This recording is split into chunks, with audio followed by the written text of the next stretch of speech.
काम जो नगरसेवक उचल ते काम मी करणार.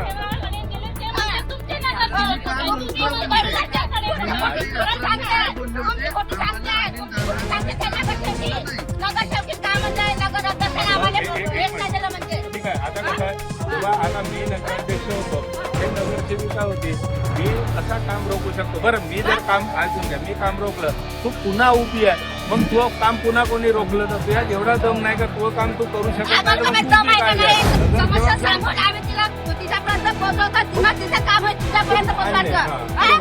आमचा जसा वाढ आहे तसाच आहे, जुना जसा आहे ना, 40 वर्ष आमचे लग्न झाले तरी जशा तसाच आहे.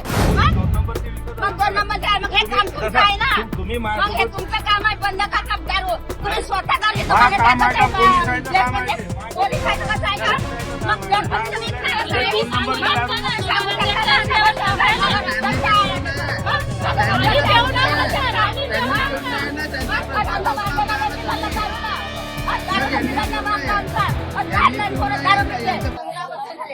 पंधरा वर्ष नाही झाले, कमसे कम मुलाचा मला 30 वर्ष झाले.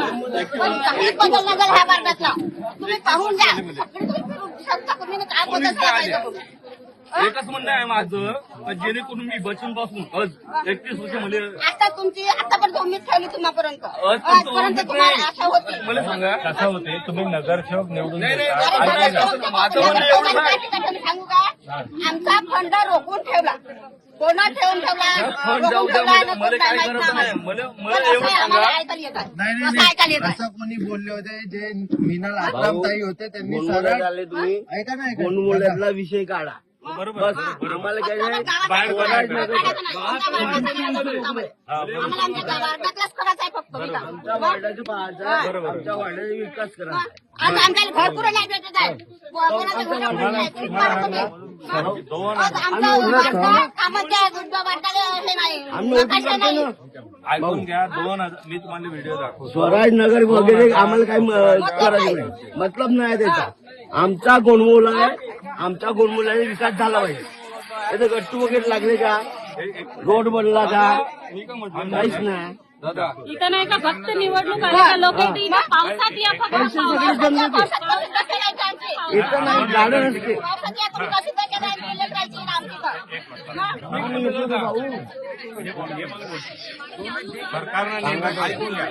सरकारनं निर्णय घेतला. आता आम्हाला ऐकणं पहिले, सरकारनं ऐक 2 मिनिट नियमित करण्याची घोषणा महसूल मंत्री चंद्रशेखर बावनकुळे ऐकून घे. राज्यातील सुमारे 30 लाख अतिक्रमणांना याचा लाभ होणार आहे. प्रधानमंत्री आवास योजनेमध्ये 30 लाख घरांचं हो, उद्दिष्ट. ते सगळं मान्य आहे. त्याला 2 महिने अगोदर मला पण मान्य आहे. आता बोलू का? माझं पहिले ऐकून घे. 2011च्या अगोदर जेवढेही अतिक्रमण झालं किंवा जेवढा ज्यांच्यावर कब्जा आहे त्या सर्व लोकांना घरकुलाचे म्हणजे पट्टे मिळणार आहे, त्यांच्या हक्काची जागा होणार आहे, असा निर्णय शासनाने घेतला. मी नाही घेतला. नगरपालिका आम्ही तुम्हाला पट्टे देण्याचे प्रयत्न केले, परंतु नाही झालं. यावेळेस स्वतः महाराष्ट्र शासनाने निर्णय घेतलाय की तुम्हा लोकांना पट्टे द्यायचे 2011च्या अगोदरच्या. त्याच्यामुळे मी नगराध्यक्ष हो कोणी हो, पण तुम्हा लोकांना पट्टे मिळेल, तुम्हा लोकांना घरकुलाचा लाभ मिळेल आणि तुमची जागा हे तुमच्या नावानं होणार. तुम्ही लोन घेऊ शकता, मोठं घर बांधू शकता. ऐकून घे. आणि नगरपालिकेतून घरकुलाचा लाभ सुद्धा घेऊ शकता. म्हणजे आमची आखी पत्रिका नाही तुमच्या नावानं होणार. आखी पत्रिका नकाशा बनणार 100%. त्याच्यावर होम लोन भेटणार. होम लोन भेटणार ना, ओके ना, बस एवढंच पाहिजे. तुमचं म्हणणं बरोबर आहे. असं नाही मला हे नाही म्हणलं 100% तुम्ही म्हणू शकता. बरं ठीक आहे. त्याला बोलू. माझं म्हणणं एवढंच आहे का जेणेकरून तुम्ही म्हटलं आहे 100% होणार आहे. पण हे जेणेकरून आजपर्यंत नसन झालं, पण आता शासनाने निर्णय घेतला. अरे महाराष्ट्र सरकारने निर्णय घेतला. तुला आता त्याच्यातलं समजत नाही ते गोष्ट वेगळी. हा महाराष्ट्र सरकारने निर्णय घेतला. याने काय सुधारणा केलीच ना आतापर्यंत, ना मेंबरीनं केली, ना नगरसेवकानं केली, ना नगर अध्यक्षानं केली, काही कोणच नाही केली आमची प्रगती. आमच्या आधी निवडणूक आले का सगळे तेच आश्वासन द्यायचे.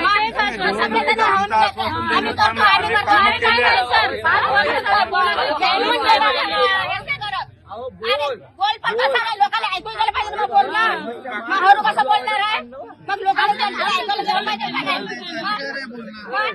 बरोबर आहे हे एका माणसाला विचारायला भेटेल दुबारा नाही विचारायला भेटत माहिती आहे नगरसेवक कुठे गेले? नगरसेवकाला काम सुचवाल. अरे पण माझ्याकडे काम जो नगरसेवक सुचवाल ते काम मी करणार.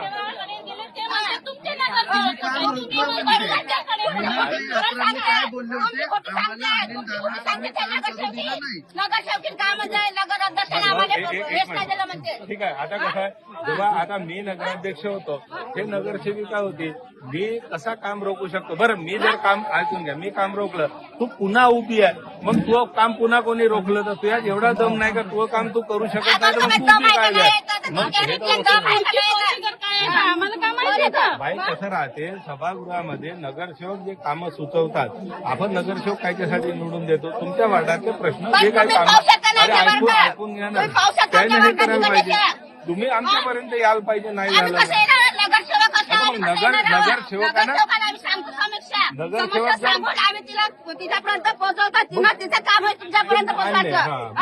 मग आमचा जसा वार्ड आहे तसाच आहे, जुना जसा आहे ना, आमचे 40 वर्ष आमचे लग्न झाले तरी जशान तसाच आहे. हे बरोबर आहे का जेणेकरून आपल्याला तसाच आहे, काय सुधारणा नाही झाली वर्गाची. मग आतापर्यंत जर सुधारणा झाली त्याच्या पुढे जर सुधारणा होईल मला एवढं काय? सांगा, आता तुम्ही बोलले आहे का जेणेकरून आता निवडणूक आहे का जेणेकरून तुम्ही 5 वर्षांनंतर आम्हाला तोंड दाखवताय, त्याच्यानंतर तुम्ही मला सांगा एका वर्षानंतर अरे तुम्ही नगरसेवक निवडून दिला ना, तुमचा नगरसेवक त्याचं काम मांडते नगरपालिकेत.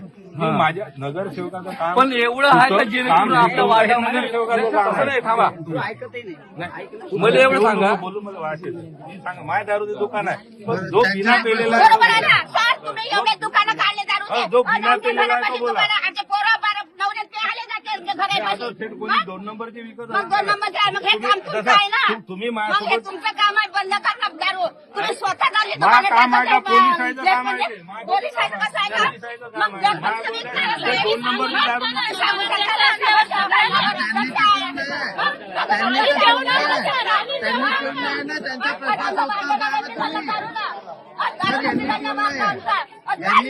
त्यांनी त्यांच्या प्रश्नाचं उत्तर द्यायला यांच्या प्रश्नाचं उत्तर द्या. घटना कशी घडेल ना तसं मालेगावला झालं ना तसं या दारूमुळे नशामुळे किती लोक येणं बरोबर आहे. कोणती घटना घडायला वेळ नाही ना छोटे छोटे लेकरं शाळेत हे करतात सुंदर करण केल्याने होते का? गावाचा विकास लेकराचा विकास